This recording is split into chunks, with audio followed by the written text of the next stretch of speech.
कवी प्रपातांच्या कवितांचा आनंद घेण्यासाठी हा यूट्यूब चॅनल आपण सुरू केला. प्रपातांना काव्याचं वेड होतं आणि कुठलाही काव्य प्रकार त्यांनी कधी वर्ज्य मानला नाही. मराठी रंगभूमीवर नाट्याविष्कारांवर त्यांचं प्रेम होतं आणि म्हणून रंगभूमीची जी सुरुवात आहे आपल्या ती एका काव्य प्रकाराने होते, त्याचं नाव नांदी. आणि प्रपातांनी विद्येचं जे दैवत गणराज त्याच्या स्तुतीपर एक नांदी रचलेली आहे. आज ती नांदी तुमच्या समोर सादर करण्याचा मी माझ्याकडून प्रयत्न करतो.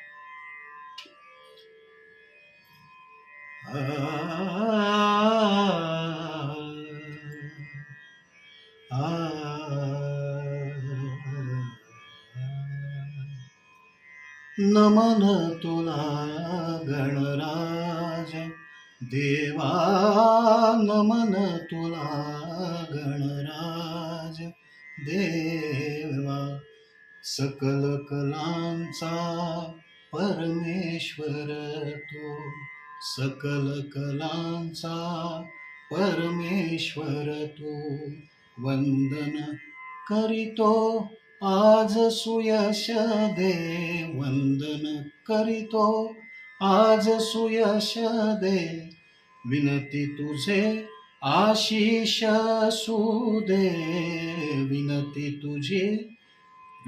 तुझे आशीष सुदे, नाट्य रंगी रे आज स्फूर्ती दे, नाट्य रंगी रे आज स्फूर्ती दे, प्रार्थित तुझ रसरंग बहरू दे, प्रार्थित तुझ रसरंग बहरू दे, नमन तुला गणराज देवा, नमन तुला गणराज देवा.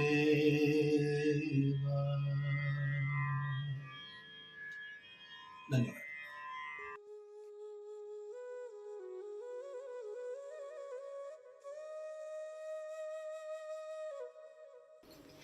मी डॉक्टर प्रज्ञा पाठारे. कवी प्रपात यांच्या कवितांची अनेक वर्षांची आणि अनेक स्तरांवरची कट्टर चाहती. त्यांच्या विविध कविता रचना मला त्यातल्या केवळ विषय वैविध्यामुळेच नाही, तर त्यातल्या अचूक हेरलेल्या अर्थपूर्ण गाभ्याभोवती बांधलेल्या काव्यात्मकतेमुळे खूप भावतात. अशाच तीन चार मला अतिशय आवडलेल्या कविता मी सादर करत आहे. दर्दी रसिकांना त्या नक्कीच आवडतील. नुकताच म्हणजे महिन्यापूर्वी श्रावण हळूहळू वर्षा ऋतूला बरोबर घेऊन निघून गेला. पण श्रावणात लहान मुलींच्या भातुकल्यांना आणि मोठ्यांच्या मंगळागौऱ्यांच्या भोंडल्यांच्या खेळांना ऊत आला होता. त्यावेळी माझंही मन लहानपणात शिरलं होतं, बागडत होतं. त्याचा माझा अनुभव तुम्हाला कवी प्रपात यांच्या रचनेतून सांगते. कवितेचं शीर्षक आहे भातुकली. भातुकली. लहानपणी मी आणि मैत्रिणी किती खेळलो भातुकली, बुडकुल्यांच्या थाळ्या वाट्या, चिमणी भांडी आणि चुली. लहानपणी मी आणि मैत्रिणी किती खेळलो भातुकली, बुडकुल्यांच्या थाळ्या वाट्या, चिमणी भांडी आणि चुली. तेव्हाची बुडकुली लाकडी, पितळेची वा तांब्याची. तेव्हाची बुडकुली लाकडी, पितळेची वा तांब्याची. इवल्या इवल्या हाती अमुची, होती ती किती मोलाची. इवल्या इवल्या हाती अमुची, होती ती किती मोलाची. बुडकुल्यांची आदळ आपट कधी होई खाऊ दिसता. बुडकुल्यांची आदळ आपट कधी होई खाऊ दिसता, शांत शांत पण होई सार, ताईची चापट मिळता. शांत शांत पण होई सार, ताईची चापट मिळता. गृहलक्ष्मी, अहो गृहलक्ष्मी आम्ही चिमुकल्या, सर्वांचा मेळ महत्वाचा. गृहलक्ष्मी आम्ही चिमुकल्या, सर्वांचा वेळ महत्वाचा. आज पुन्हा त्या स्मृतीत रमता, भाव जाणवे स्वत्वाचा. आज पुन्हा त्या स्मृतीत रमता, भाव जाणवे स्वत्वाचा. चल शोधू अंतरी पुन्हा त्या इवल्या साऱ्या बुडकुल्या. चल शोधू अंतरी पुन्हा त्या इवल्या साऱ्या बुडकुल्या. मनोमनी क्षण सर्व खेळूया, पुन्हा स्मृतींच्या भातुकल्या. मनोमनी क्षण सर्व खेळूया, पुन्हा स्मृतींच्या भातुकल्या. पुन्हा स्मृतींच्या भातुकल्या. पुढची कविता सादर करण्याआधी मी माझ्या मनातला एक प्रश्न तुमच्यापुढे ठेवणार आहे. तो असा आहे की वयाच्या 50च्या आधीच नवनवीन प्रेम कविता, रोमॅन्टिक कविता लिहिण्याचं कवीचं कौशल्य गेलेलं असतं, असं बऱ्याच जणांकडून ऐकलं आहे. ते खरं आहे का? कारण कवी प्रपात तर वयाच्या 70-75 सुद्धा लीलया तिच्या त्याच्या अशा रोमॅन्टिक कविता लिहितात. अशाच पुढल्या 3 कविता मी सादर करणार आहे. आता हे ती तो कोण हे मात्र विचारू नका. म्हणजे ती म्हणजे मी समजा हवं तर, आणि तो कोण ते मात्र मी सांगणार नाही. तर या गोष्टीला बरेच हेमंत ऋतू उलटले. एका सुनसान जागी फक्त दोघं. ती विचारात पाहिलं तर ऐका, कवी प्रपात यांच्या या कवितेचं शीर्षक आहे वेडी. वेडी. ऋतू हा वेडा, वेडे वारे मलाच वेडी ठरवून हसले. ऋतू हा वेडा, वेडे वारे मलाच वेडी ठरवून हसले.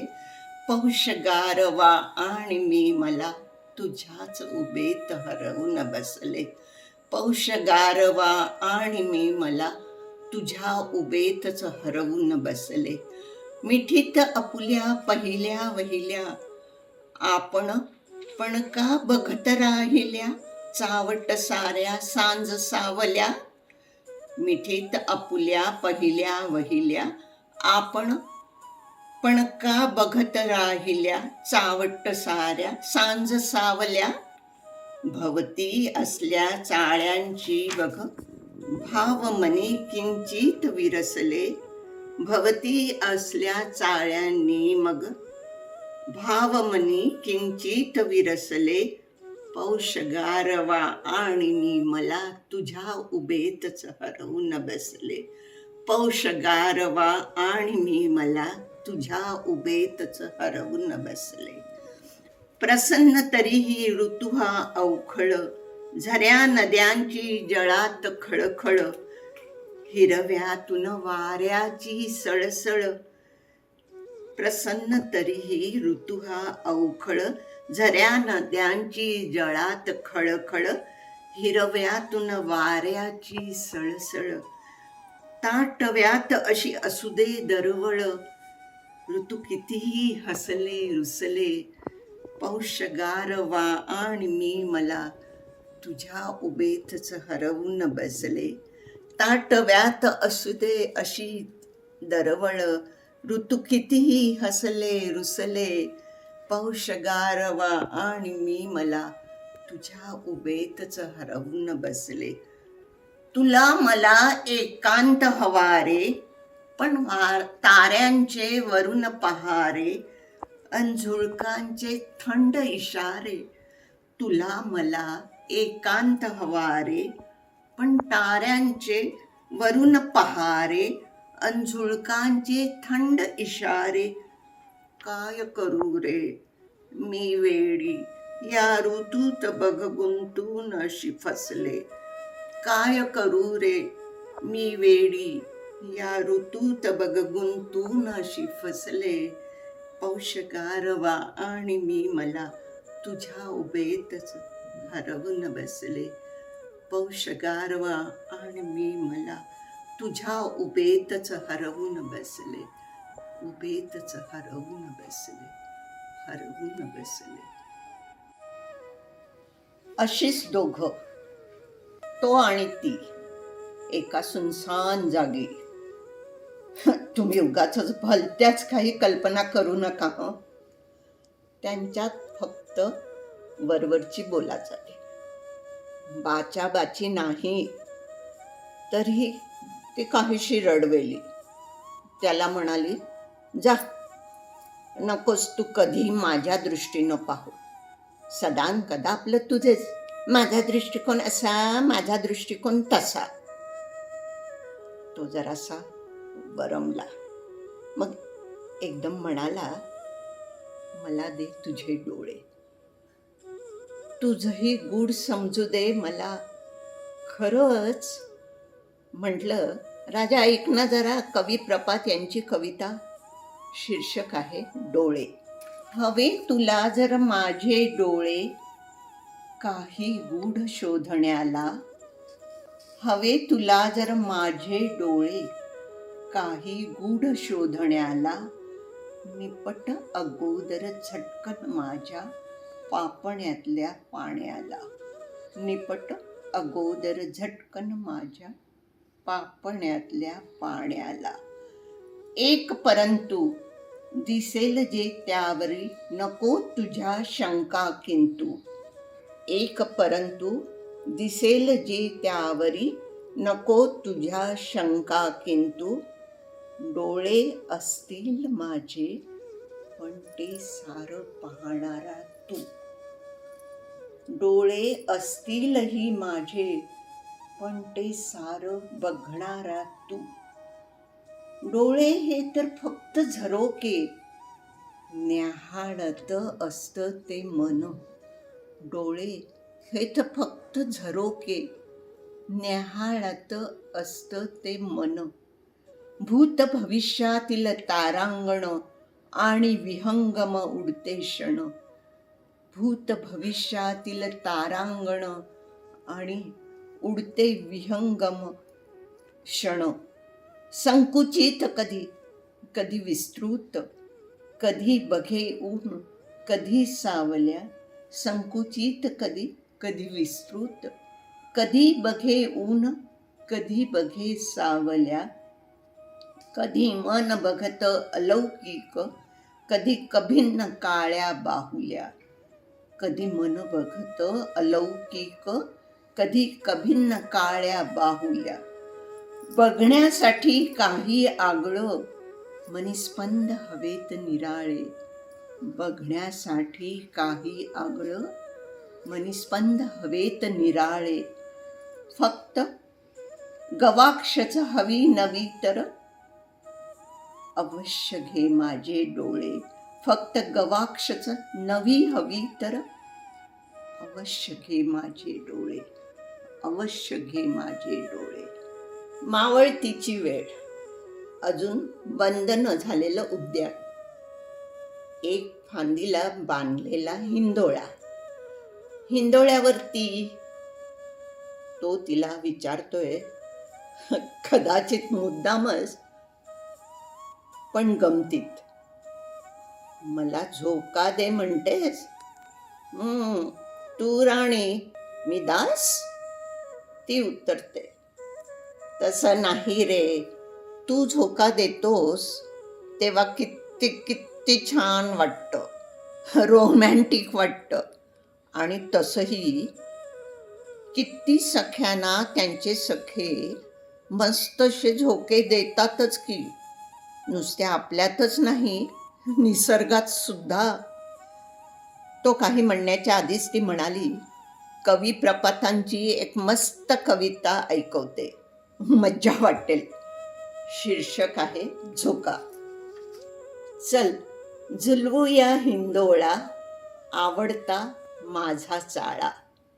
संथ शांत झुलवाया कधी, कधी भिडवावा आभाळा. चल झुलवूया हिंदोळा, आवडता माझा चाळा. संथ शांत झुलवावा कधी, कधी भिडवावा आभाळा. उंच उंच झोका झोका, स्वप्नांची गगनी नौका. पावलं थिरकती माझी, झोक्यांच्या भुईवर ठेका. उंच उंच झोका झोका, स्वप्नांची गगनी नौका. पावलं थिरकती माझी, झोक्यांच्या भुईवर ठेका. पाखरा सखा तू माझा, वाभराच तू तुझा राजा. झुलवायच मी तुला, तू मला, दोघांचीही मज्जा मज्जा. पाखरा सखा तू माझा, वाभराच तू तुझा राजा. झुलवायच मी तुला, तू मला, दोघांचीही मजा मजा. अंतरी उमलव कळी कळी, झुलवरे पाखळी पाखळी. तुझी कधी मी वाट पाहते, येशील कधी देशील टाळी. अंतरी उमलव कळी कळी, झुलवरे पाखळी पाखळी. तुझी कधी मी वाट पाहते, येशील कधी देशील टाळी. पाखरा सख्या या आभाळी, येना झेपावत दे टाळी. मस्त झुलेन त्या टाळीवर, मी तुझी लाडकी डहाळी. पाखरा सख्या या आभाळी, येना झेपावत दे टाळी. मस्त झुलेन त्या टाळीवर, मी तुझी लाडकी डहाळी. मी तुझी लाडकी डहाळी, तुझी लाडकी डहाळी. नमस्कार, माझं नाव स्मिता. प्रपातांच्या बरोबरची ओळख खूप कमी कालावधीतली असली तरी खूप छान आमची मैत्री झाली होती. आणि त्यांनी अनेक वर्ष देशाच्या बाहेरसुद्धा राहून त्यांच्या मनात देशप्रेम तेवढंच होतं. आणि कारगिलबद्दल त्यांनी एक सुंदर कविता लिहिली आहे, ती मी आज तुमच्यासमोर सादर करते. कवितेचं नाव आहे कारगिल. मनात त्यांच्या देश होता, मनात त्यांच्या देश होता, खाकीतला आवेश होता. मनात त्यांच्या देश होता, खाकीतला आवेश होता. खिशात रण आदेश होता, अन चढणीचा त्वेष होता. खिशात रण आदेश होता, अन चढणीचा त्वेष होता. कर्तव्याचा स्वभाव होता, कर्तव्याचा स्वभाव होता, त्याचा ठाम ठराव होता. कर्तव्याचा स्वभाव होता, त्याचा ठाम ठराव होता. शिखराचा पाडाव होता, पाठी त्यांचा गाव होता. शिखराचा पाडाव होता, पाठी त्यांचा गाव होता. रणदुर्गम किती परिश्रमाचं, त्यांच्या समभर पराक्रमाचं. रणदुर्गम किती परिश्रमाचं, त्याच्या समभर पराक्रमाचं. हिमातळ्या कोसळल्या वीरांचं, हिमात कोसळल्या वीरांचं, सरहद्दीवर बलिदानाचं. हिमात कोसळल्या वीरांचं, सरहद्दीवर बलिदानाचं. अंती तिरंगे फडकत होते, अंती तिरंगे फडकत होते, ओले त्या डोळ्यांचे जेते. अंती तिरंगे फडकत होते, ओले त्या डोळ्यांचे जेते. कैक घरातून निजले होते, कैक घरातून निजले होते, ध्वजात जे परतले घरी ते. कैक घरातून निजले होते, ध्वजात जे परतले घरी ते. ध्वजात जे परतले घरी ते. ध्वजात जे परतले घरी ते.